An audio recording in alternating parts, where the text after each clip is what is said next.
Un simple compte Instagram est véritablement en capacité de changer votre vie. Je le sais parce que je vis du mien depuis maintenant plus de 2 ans. J'ai créé et vendu plus de 16 programmes de formation à succès et j'ai une activité qui me permet de voyager chaque mois tout en revenant à chaque fois plus riche que lorsque je suis parti. Alors oui, je sais, ça sonne un peu vendeur de rêve, mais le but c'est pas de me la péter, le but c'est de vous inspirer, c'est de vous motiver, car oui, c'est vraiment accessible à quiconque s'en donne les moyens. C'est plusieurs centaines d'élèves qui ont rejoint mes programmes accélérateurs et tremplin Instagram, ce qui veut dire que des business Instagram, j'en ai vu passer un bon paquet. Je sais identifier au premier coup d'œil ce qui fait qu'un business va marcher et également et surtout ce qui fait qu'un business ne va pas marcher. Alors coupez tout élément de distraction et restez bien concentrés car je suis intimement convaincu qu'il y a au moins l'une des 8 erreurs que je vais vous présenter dans cette vidéo qui ralentit vraiment votre business. On sait que ça sonnait mieux pour le titre, mais il y en a 8 et la 8e est probablement la plus fréquente, alors écoutez bien. Première erreur, vous ne vous mettez pas suffisamment dans la peau de vos clients. Ça, c'est super important. Vous devez comprendre pourquoi il achète. Qu'est-ce qui le motive à passer à l'achat? Qu'est-ce qui le drive? Quels sont ses problèmes? Quels sont ses besoins? Donc, ça nécessite une très bonne compréhension de votre audience et ça nécessite également au préalable d'avoir bien dressé votre avatar. Sachez exactement à qui vous vous adressez. Mettez-vous dans leur peau, utilisez leur vocabulaire, comprenez leurs souffrances, leurs peurs, leurs problèmes, leurs besoins. Et donc, dresser un avatar, ça ne se fait pas en 10 minutes. Vous ne pouvez pas vous dire à la louche, je dresse telle personne, enfin je m'adresse à telle personne, elle a tel type de problème. Non, il faut une parfaite compréhension de votre audience. Pour ça, il faut passer du temps sur des forums, en discutant avec votre avatar par DM, en allant carrément leur passer des coups de fil directement, pourquoi pas en l'échange d'un cadeau, puisqu'ils vont vous accorder de leur temps. Donc, vous devez parfaitement comprendre à qui vous vous adressez pour ensuite aller adapter votre stratégie de contenu et vous allez toucher dans les cordes sensibles, vous allez pouvoir créer les bons contenus qui vont permettre à votre cible de s'identifier et d'avoir réellement envie d'acheter. Comprenez son désir et là, ça fera toute la différence. Deuxième erreur, et celle-ci, elle va peut-être vous créer un déclic, vous ne devez pas faire qu'apporter de la valeur. Alors oui, je le sais, vous entendez tout le temps des gourous qui vous disent apporter un maximum de valeur, l'audience vous le rendra. Ça n'est pas vrai. Parce que apporter uniquement de la valeur, ça ne déclenchera pas l'achat, ça ne suscite pas le désir d'achat, puisque les gens achètent certes s'ils ont confiance en vous et en votre expertise, et en ce sens, apporter de la valeur est effectivement quelque chose d'important pour démontrer votre expertise, mais ce qui fait que les gens vont réellement passer à l'achat chez vous et pas chez votre voisin qui lui aussi apporte de la valeur, lui aussi donne de bons conseils, parce que c'est concurrentiel Instagram. Vous n'êtes pas le seul à donner de bons conseils et tout le monde peut donner de bons conseils. Ce qui fait que réellement les gens vont acheter chez vous, c'est d'une part la valeur, mais aussi que vous les inspiriez, que vous arriviez à créer le désir d'achat. Et tout ça, c'est pas les mêmes contenus. Il faut également que vous arriviez à démonter leurs croyances limitantes.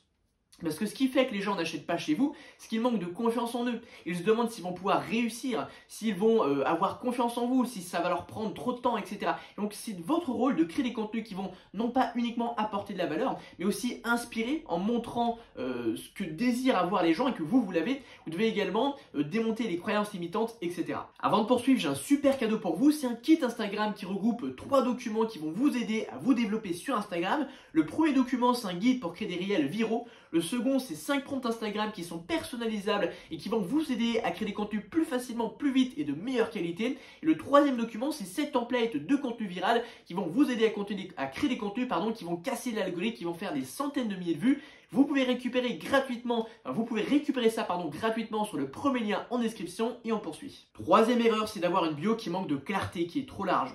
Votre bio, elle est très importante pour une raison simple. Il y a pas mal de gens qui vont aller visiter votre profil.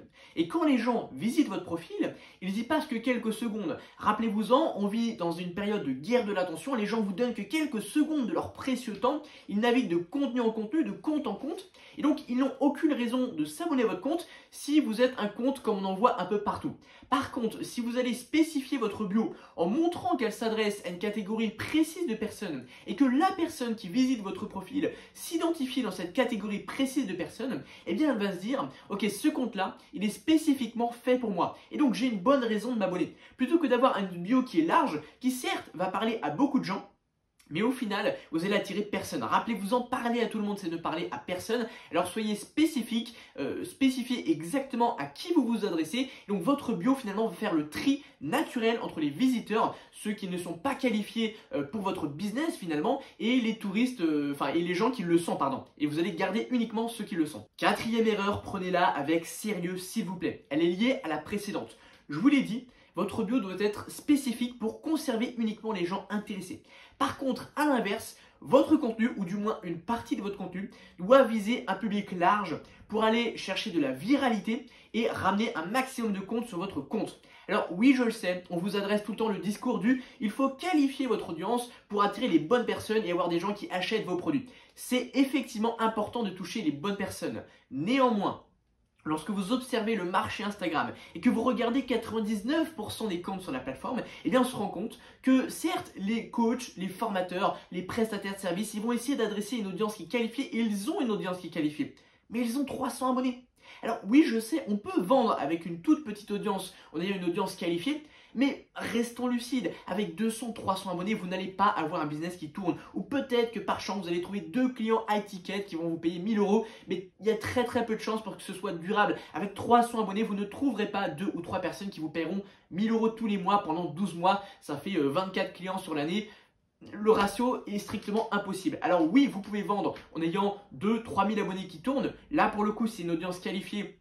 Vous pouvez avoir un business qui tourne très bien, on parle de plusieurs dizaines de milliers d'euros, mais il faut un minimum d'audience. Et pour ça, en ne faisant que des contenus qui sont spécifiques, qui sont précis, qui visent votre avatar, vous aurez beau poster des bons contenus avec régularité, vous n'arriverez pas à faire exploser votre compte. Et donc vous vous retrouverez dans la catégorie de tous ces comptes qui ont plus de posts que d'abonnés et qui représentent finalement 95% des coachs de la plateforme. Alors la stratégie que vous devez avoir, c'est avoir des contenus qui vise un public large et qui va être viral, et accepter donc d'élargir un petit peu votre cible. Et je vous le rappelle, c'est votre bio qui va faire le tri. C'est-à-dire que vos contenus viraux vont ramener 50, 100 000 personnes d'un coup, vous allez être viral quoi. Et il y a peut-être 1000 ou 2000 personnes qui vont visiter votre profil, et votre bio va en convertir 5, 10, 15%. Et donc en un post, vous gagnez 100, 150 personnes, et finalement c'est les bonnes personnes qui restent. Ou peut-être qu'il y aura des touristes, mais vous savez comment fonctionne l'algorithme.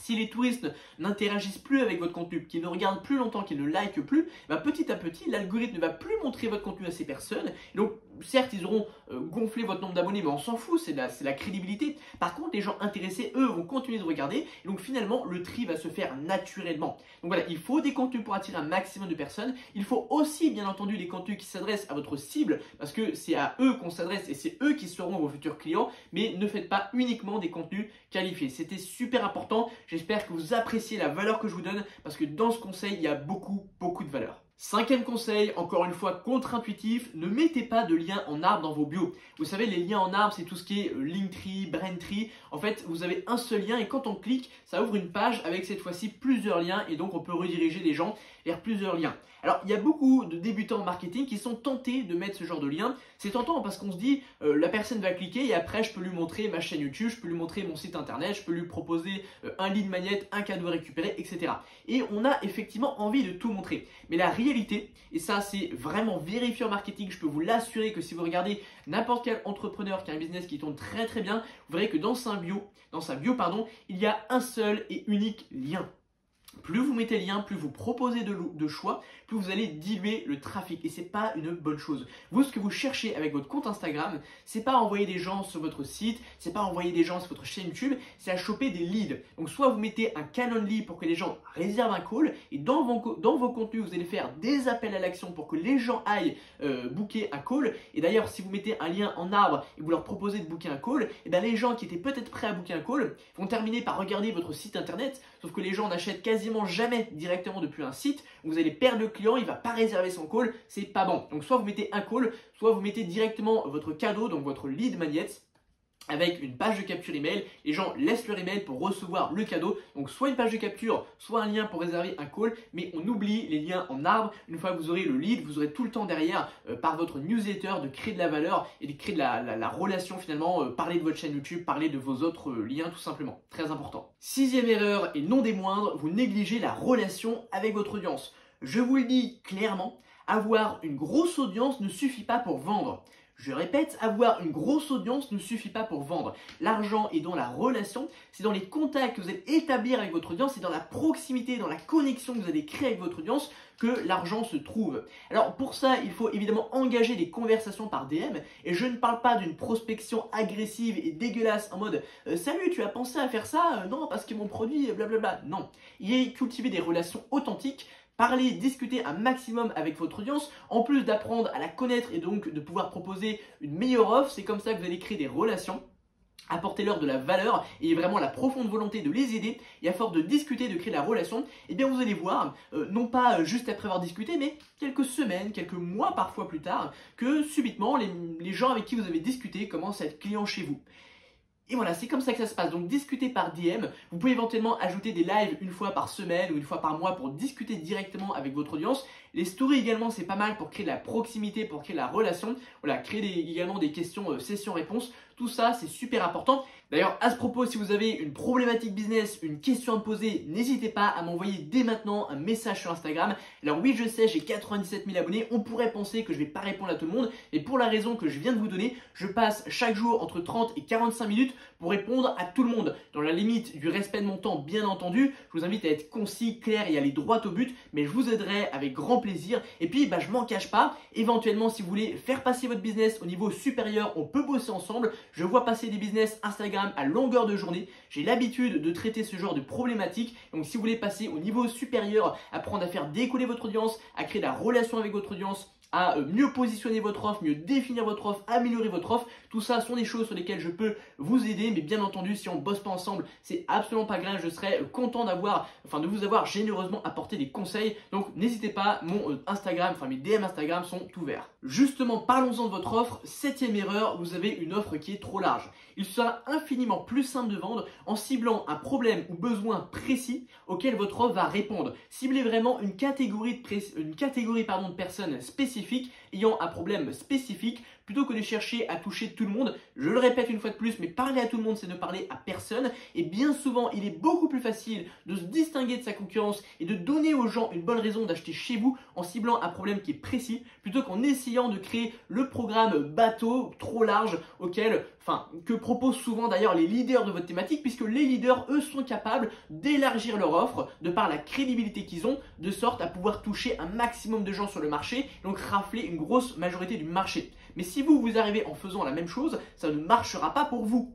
Vous devez vraiment être spécifique et vous ferez exploser vos ventes de la sorte. On poursuit, 8e erreur bonus, très importante, et probablement que tu sous-estimes ce pilier de ton business. Ta marque, ton entreprise manque d'un pourquoi, elle manque d'un storytelling. Quand tu t'es lancé, tu ne l'as pas fait par hasard, tu n'as pas choisi ton domaine par hasard, et tu l'as fait probablement pour fuir quelque chose de base, pour fuir une condition, pour fuir une situation qui ne te plaisait pas. Et bien tout ça, il faut que tu le partages. Et même si c'est quelque chose de tout à fait banal, ça peut simplement être fuir le métro boulot dodo. En fait, les gens, ils sont dans la même situation que toi. Tout le monde n'a pas une vie extraordinaire. Et donc le but de ton pourquoi, le but de ton storytelling, c'est justement que ce soit simple pour que les gens puissent s'y identifier et se fédérer à toi, puissent créer une attache émotionnelle avec toi. Et puis avoir envie, finalement, que tu les inspires d'aller au même endroit que toi. Ça va fédérer ta communauté, fédérer ton audience, fédérer ta clientèle, et c'est extrêmement bon pour les ventes. Je vais te donner un exemple très concret quel a été mon pourquoi et le pourquoi que je fais transparaître dans mes contenus. Moi, à la base, je suis quelqu'un d'introverti. J'étais plutôt bon à l'école, j'ai rejoint l'université Panthéon-Assas, université dans laquelle j'avais de très bons résultats, mais je l'ai quitté. Je l'ai quitté parce que je ne me sentais pas à ma place. Je me sentais comme contraint d'être là, contraint parce que c'était la fameuse voie à suivre, mais je sentais bien que mon cœur battait pour autre chose, que j'avais rien à foutre ici. C'est un monde, celui de la voie classique entre guillemets, où si tu veux un gros poste, il faut faire le lèche-cul, pardonnez-moi l'expression, mais c'est vrai, moi c'est quelque chose que je sais pas faire, ou du moins j'ai jamais pris le temps d'apprendre à le faire. J'ai pas envie de le faire. Moi j'ai envie de faire quelque chose qui m'animait, quelque chose sans avoir à travestir ma personnalité. Et donc qu'est-ce que je pouvais faire? Eh bien c'était créer mon empire sur les réseaux et en particulier sur Instagram. Parce que Instagram a un effet levier extraordinaire qui permet à n'importe qui, que vous soyez introverti, timide, discret, moche, tout ce que vous voulez, vous pouvez créer un véritable empire sur les réseaux sans demander la permission à qui que ce soit, sans avoir de contact, sans avoir de budget de départ. Et c'est comme ça sonne cliché, mais c'est vrai que j'ai pu changer ma vie, voyager tous les mois, j'ai fait 10 pays en l'espace d'un an, 14 voyages en l'espace de 12 mois, donc plus d'un voyage par mois, environ un par mois. Donc voilà, j'ai littéralement changé de vie sans demander la permission à personne grâce à ça. Et donc ça, c'est mon pourquoi, c'est la mission que j'ai. Je veux permettre aux gens de faire pareil en lançant un business sur Instagram. Et vous voyez que c'est inspirant. Peut-être que vous n'allez pas vous retrouver dans ce message-là, mais peu importe, je m'en fous. Le but, c'est pas de parler à tout le monde. Le but, c'est de parler à un type de personne qui va s'identifier à mon message, que je vais vraiment impacter. Et c'est ces gens-là qui seront clients. Encore une fois, je l'ai répété plusieurs fois dans cette vidéo. parler à tout le monde, c'est ne parler à personne. Donc voilà, n'hésitez pas à m'envoyer un message sur Instagram, on peut discuter, croyez-moi j'ai des choses importantes à vous apporter pour votre business. Moi je vous dis à la prochaine, pensez au pouce bleu pour me soutenir, abonnez-vous à la chaîne pour plus de contenu de valeur comme celui-ci. Ciao, bye bye.